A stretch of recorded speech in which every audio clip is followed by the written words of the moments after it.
Hello, my name is Ashley Goodnight, and this is my Week 11 reading review for Physics 2212. This week, similar to last week, all of the EDX videos related to the main concept of Faraday's law.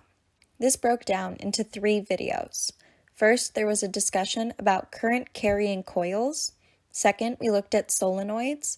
Third, we learned about motional EMF. Let's get into it.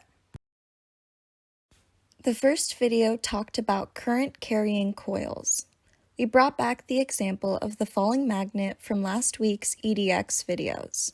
Instead of just one current loop at the bottom surface, we pictured a coil. We calculate the current of this coil in the same way, just summing them all at the end. For the next example, we took the falling magnet and replaced it with another coil. There's a simple procedure to follow to find the current of the bottom coil, outlined in the 4 steps. Let's move on to the next video.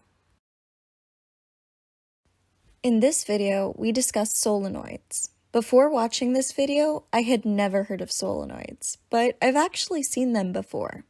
However, I confused them with coils, which makes sense. Pictured in the top right corner, solenoids are very similar to coils, only differing in the ratio of radius to length. We discussed the magnetic fields induced by solenoids. Inside a solenoid, the B field is constant, given by this formula. Outside of the solenoid, the B field is equal to 0. That's it for this video. In the third and final video, we discussed motional EMF. Motional EMF is caused by changing the area rather than changing the B field in order to change the flux. We specifically covered 2 examples of constant magnetic fields. In order to change the area, you can have a change in the size or orientation of the area. That wraps up this week's EDX videos. This week's lessons apply directly to my major, electrical engineering. At Georgia Tech, EE majors select fields or threads to specialize in. 2 in specific, telecommunications and circuit technology, have required courses that build off what we're learning in this class.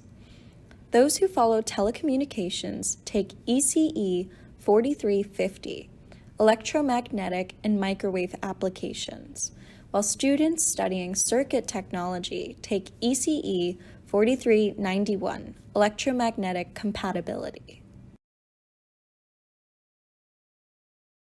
That wraps up my introduction to Week 11. Thank you for listening.